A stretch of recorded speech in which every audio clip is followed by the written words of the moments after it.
Alright, mula kay John Reps mga kapatid, ito ay may kinalaman sa nangyayaring labanan dito sa Ukraine at Russia. Akalain ninyo mga kapatid, meron palang mga Pilipino sumali sa labanan ng Ukraine at Russia. Pinoy, kapwa Pinoy. Ibig sabihin Pilipino sa Ukraine, Pilipino sa Russia, magkalaban dahil nga magkaiba sila ng bansang inire-represent mga kapatid. So alamin natin ito. Sama-sama nating panoorin at bigyan natin ng reaction and commentary. Nakakalungkot isipin kasi Pilipino sa Pilipino to. So itong videong to ay mula kay John Reps. Bago natin to simulan, huwag mong kalimutan mag-subscribe sa kanyang YouTube channel. Nakalagay po ang link sa ibaba.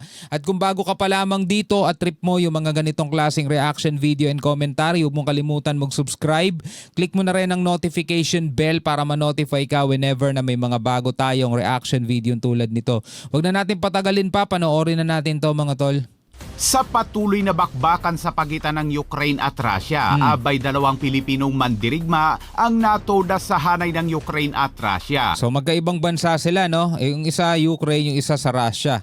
Ngunit ang kanilang presensya ay nagtataas ng dalawang mahahalagang katanungan. Una, legal ba ito? At pangalawa, ano ba ang kanilang mga motibasyon sa paghawak ng mga armas? Gaano nga ba karaming Pilipino ang mercenary sa Ukraine at Russia at bakit kailangang maglaban ang Pinoy kapwa Pinoy? Well, marami kasing factors mga tol. Yung isa pwedeng nag-migrate na yung pamilya dito sa Russia o kaya dito sa Ukraine. Diyan na rin siya pinanganak. Well, may dugong Pilipino pa rin siya. Pwede nating sabihin yun, lalo na kung parehong magulang niya Pilipino, di ba?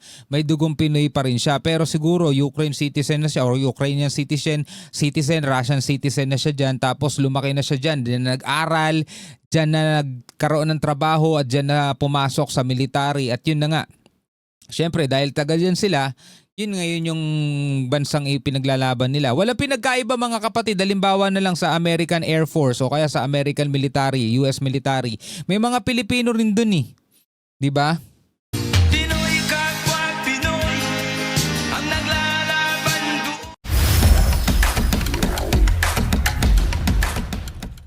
Sa update sa patuloy na bakbakan ng Ukraine kontra Russia, matapos matoda sa isang sagupaan ng isang Pilipinong mercenary ng Russia na si Henry Sikulis Jr. noong March nitong taon, abay isa na namang mercenary ng Ukraine ang natoda sa bakbakan. Siya si Brian Zapanta Pascual na isa ring Pilipino. Ang mercenary ng Russia na si Henry, o mas kilala bilang Hans Acosta, ay tinodas umano ng Ukraine Mechanized Brigade gamit ang isang drone habang ito ay nagmumotor sa isang battlefield.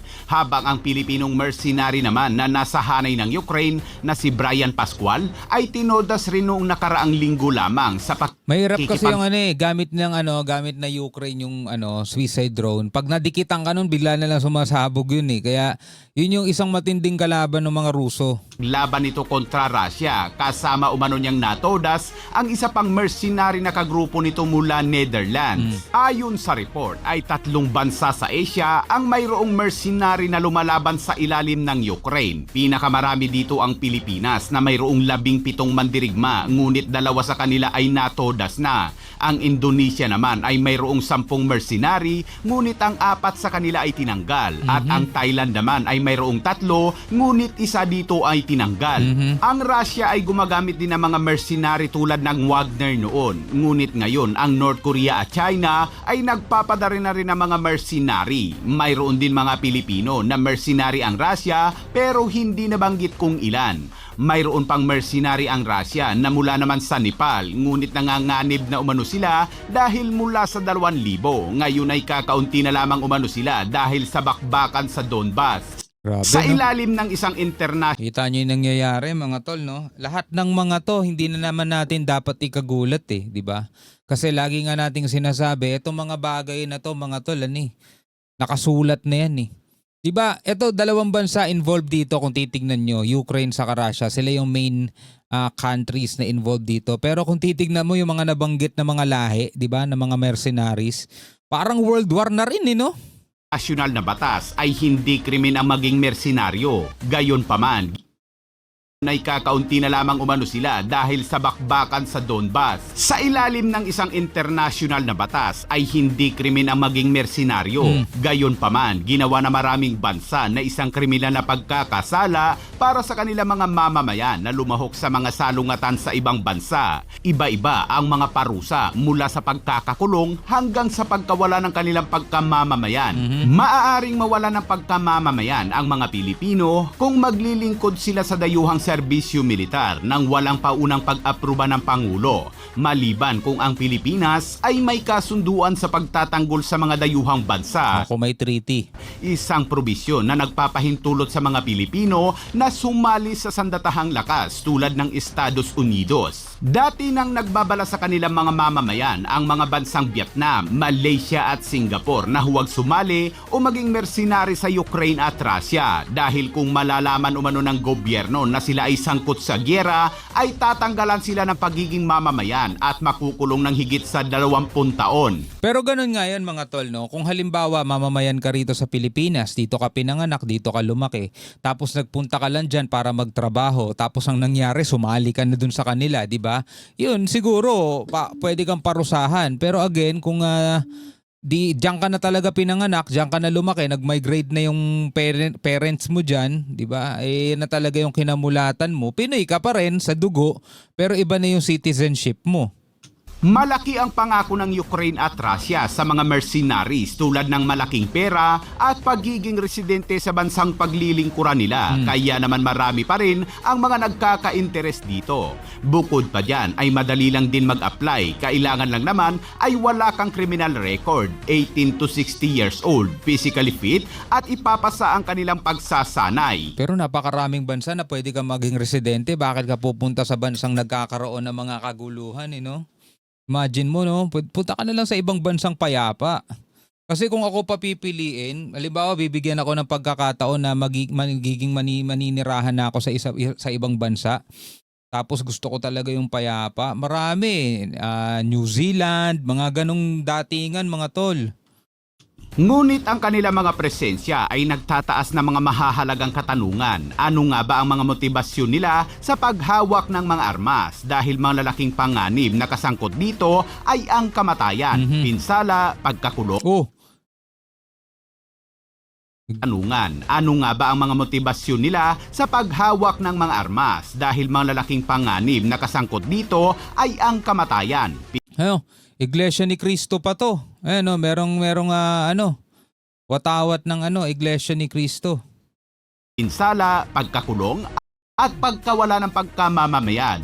Pero bakit may ilang Southeast Asian, lalo na mga Pilipino, ang nag-sign up upang lumaban kasama ang mga puwersang Ruso at Ukraine? Parang nakakalungkot ng isipin na Pinoy kapwa Pinoy ang naglalaban sa ilalim ng Russia at Ukraine. Hindi mo naman bansa yun, ngunit siyempre ay dala na rin ang pangangailangan. Higit Tulad nga no sinabi ko mga tol, hindi natin alam ang kwento sa likod niyan. Tayo ay nagbibigay lang ng opinion at tayo ay nagbibigay lang ng komentaryo. Pero tulad nga nung sinabi ko kanina, ang daming factors.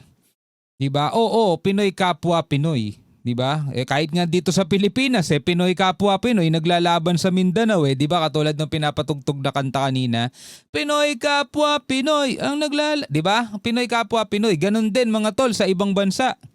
'Di ba? At ganun din mga kapatid, dito sa naturang bansang to, nagkataon doon siya lumaki sa Ukraine siguro, doon yung mga magulang yan, doon na yung kinamulatan niya, yun talaga ipaglalaban niya, di ba?